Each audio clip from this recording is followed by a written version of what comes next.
In case you missed it, Chelsea have signed Joao Felix, along with everyone else, for a total of about £57 trillion, in the hope of at some stage leapfrogging Brentford and Fulham to regain their status as the best club in West London.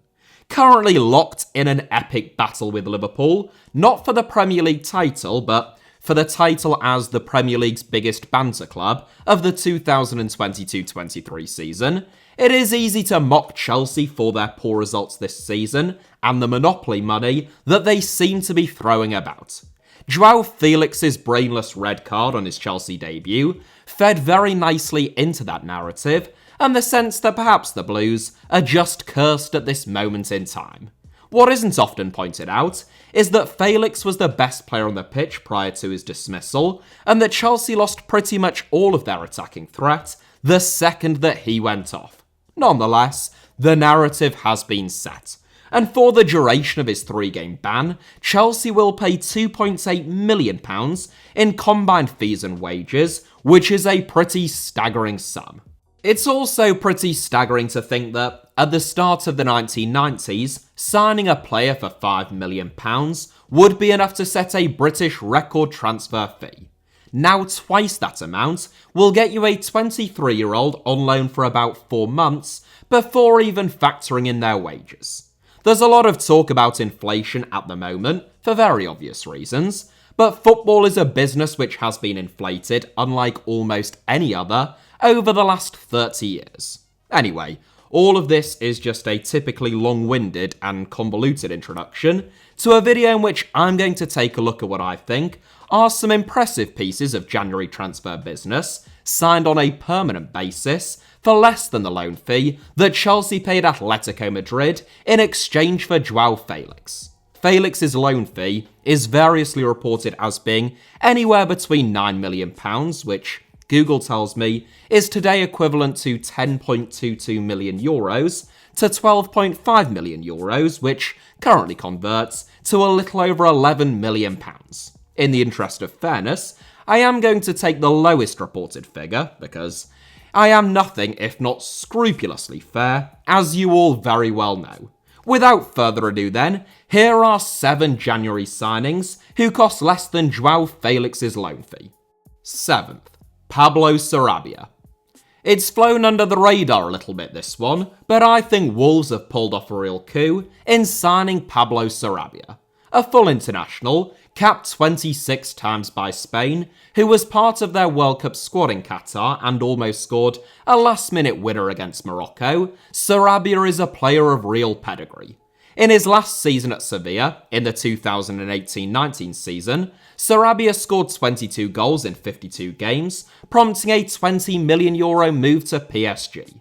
Only Angel Di Maria made more appearances for the Parisians than Sarabia during his first season at the Parc des Princes under the guidance of Thomas Tuchel, as PSG won a domestic treble and reached the final of the Champions League.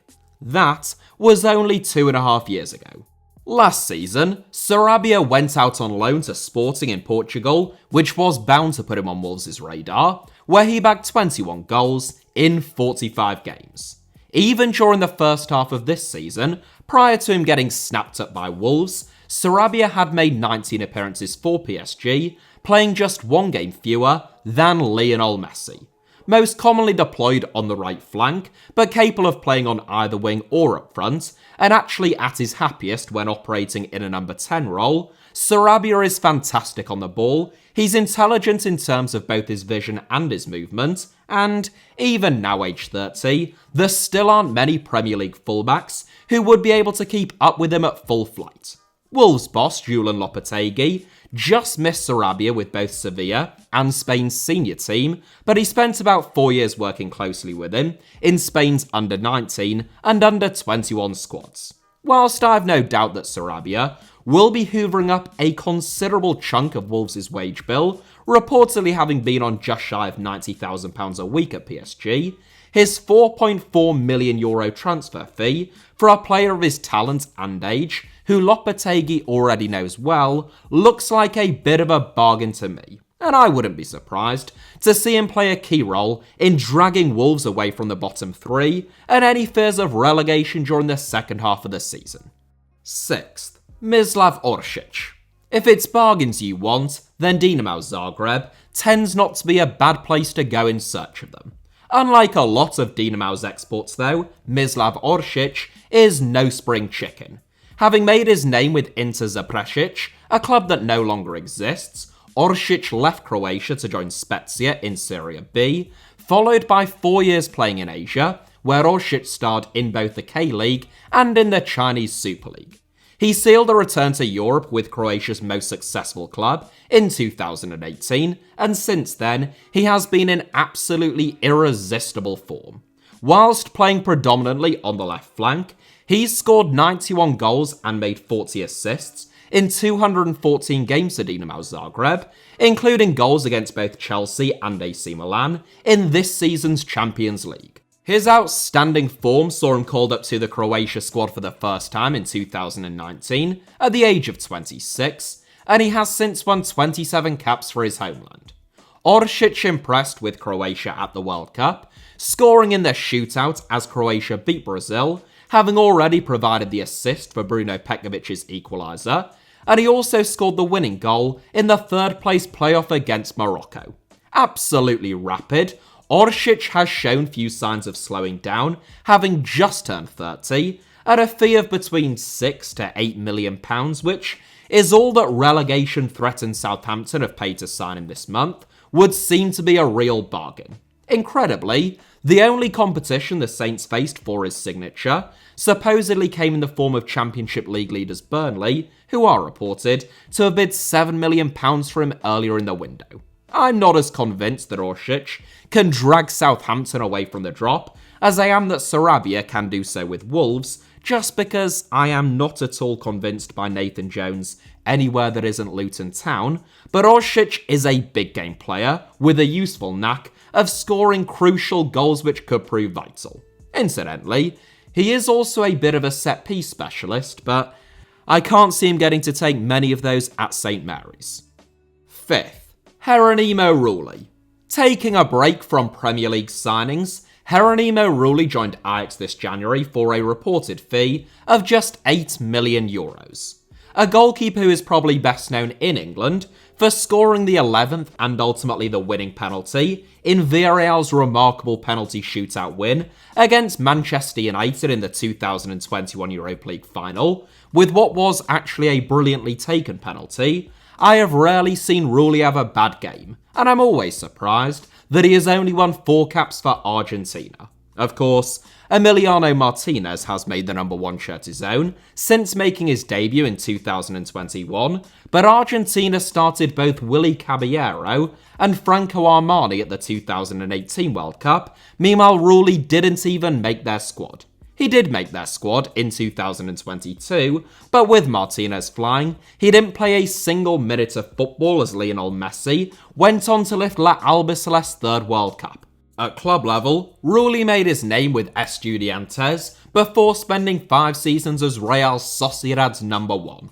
He was actually signed by Manchester City in 2016, but he was immediately loaned out to La Real, who bought him on a permanent basis the following season. Last season, Rulli was first choice at Villarreal, where he only finished narrowly behind Bono at Sevilla and Thibaut Courtois at Real Madrid in the race for the Zamora Trophy. At the midway point this season, once again, only Barcelona's Marc-Andre ter Stegen was ahead of him.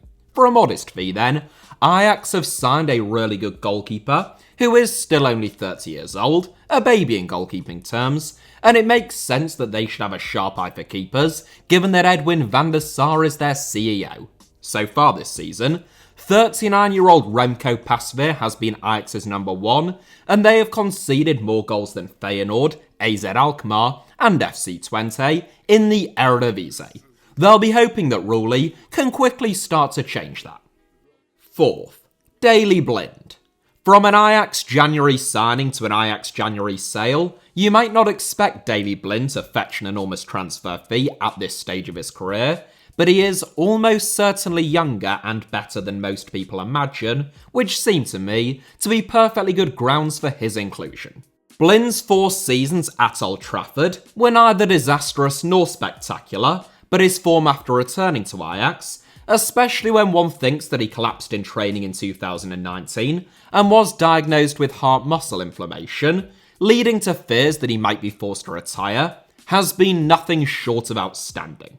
Renowned for his versatility, capable of playing at left-back, centre-back, or in holding midfield, Blind is still only 32 years old, and he starred for the Netherlands at the World Cup last month, where they only went out to eventual winners Argentina on penalties. He might not be the quickest, but then again, he never was, and athleticism has never been an important aspect of his game. In truth, Blind looks as good now as he ever has, making his fallout with Alfred Schreuder after he was dropped and the fact that Ajax willingly allowed him to tear up his contract all the more bizarre. Ajax fans, unsurprisingly, are pretty unimpressed with the whole situation, but their loss has been Bayern Munich's gain. He is unlikely to start every game under Julian Nagelsmann at the Allianz Arena, but his tactical intelligence and versatility should see him get plenty of minutes, able to slot into almost any system in a variety of different positions. And on top of all that, he didn't cost them a single penny. I could have included fellow January free transfers like Luis Suarez or Cristiano Ronaldo, but I figured that they are already pretty well known, and Blind's moves seem to be more interesting and more consequential than both in my eyes at least. Third, Anders Dreyer. I suspect most of you watching this will never have heard of Anders Dreyer, but I would implore you not to immediately switch off. Signed by Brighton in 2018, whilst he never played for the Seagulls, if there is one thing that we know about Brighton, it's that their scouting and recruitment in recent years has been pretty much spot on. A regular for Denmark at under 21 level, Brighton ended up making a loss on Dreyer, allowing him to join Midtjylland for €1 million in 2020. Again, if there is one thing that we know about Midtjylland, it is that they tend to do their research. So to be signed by both Brighton and Midtjylland, you know that Dreyer must have had some seriously impressive underlying stats. He made good on that promise back in Denmark, bagging a goal every other game last season before Rubin Kazan signed him for €7 million. Dreyer was flying for Rubin Kazan when Russia decided to invade Ukraine, prompting him to return to Midtjylland on loan in March and on a permanent basis for a fee of €5 million over the summer. He has made 14 goal contributions in only 27 games so far this season, failing to stick around for long once again though, since Anderlecht have just signed him for €4.8 million. It would seem to me to be a bit of a bargain, given his form over the last couple of seasons now, and Anderlecht will be hoping that his goals and creativity from the right flank, still aged only 24, can help them recover from what has so far been a pretty dreadful campaign. Second, Evander. Well, we went from an Ajax signing to an Ajax sale from 5th to 4th, and now we go from a Midtjylland signing to a Midtjylland sale from 3rd to 2nd. I think Evander, who isn't a household name, is a good example of the changing tide when it comes to the transfer strategy of MLS clubs, precisely because of that fact.